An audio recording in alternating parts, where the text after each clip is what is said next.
I just got an email from someone saying, quit interrupting your guests all the time. And then I just ripped up the email.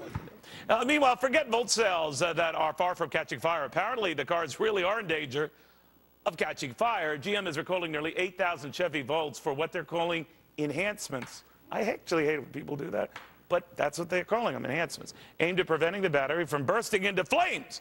The National Legal and Policy Center's Paul Chesser says that this recall should be a wake-up call for the government to just stop this nonsense. Just get out of this whole subsidizing, tax crediting, everything having to do with this stuff, right?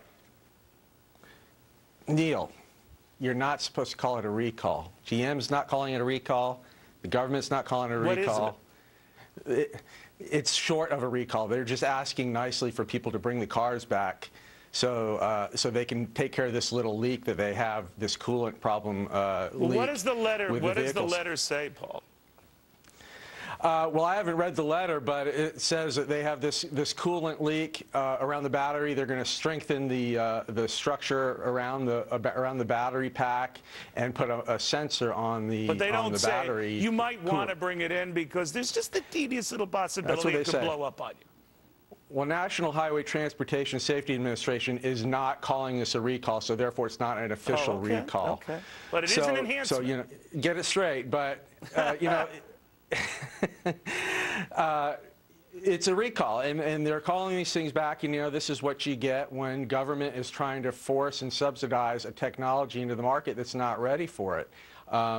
They've pushed these things out. They've pushed the cars out. They've pushed the charger system out. They've pushed the batteries out, all subsidized by taxpayers, and therefore there wasn't any risk to GM. There wasn't any risk to private business to be more careful about the product they put out there, and because the taxpayers can handle it. So this is the kind of thing that we see. They had paltry sales with this thing. I always thought, no matter what you think of this vehicle, and I think it's stupid. That's my bias. I'm sorry.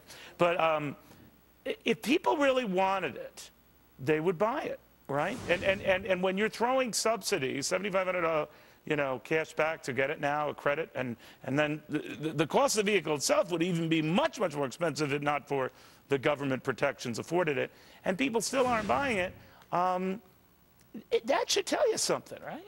That's right. Well, last time I was on with you, Neil, USA Today was reporting has the EV lost its spark, and we said it's never had a spark, and this is the kind of spark that they don't want, the spark that causes fires. And there was a story a couple of weeks ago that found that there was $250,000 per car subsidizing the Volt. The other vehicle, does the Nissan Leaf, it doesn't get any subsidies, right? And it's by comparison selling much better, right? They got a $1.4 billion loan guarantee from the Department of Energy to retrofit a plant in Tennessee to build the Leaf. Carlos Ghosn, the CEO of Nissan, has said that wherever the subsidies are, that's where he's going to go. Well, Portugal dropped the subsidies for a manufacturing plant. So what did Nissan do? They shut down that plant. To be fair, Paul, you're of the mindset, just to get clear, you don't like subsidies for anybody, right? I mean, you don't think that should be happening at all, let alone for an industry right now that's as untested and clearly unproven as this. Well, can we afford them is one thing. The other thing is, you know, let the free market determine whether these things will be successful or not. Well, there's a concept. There's a concept. Very good having you, Paul. Thank you very much. Paul Chesser. Thanks, Neil.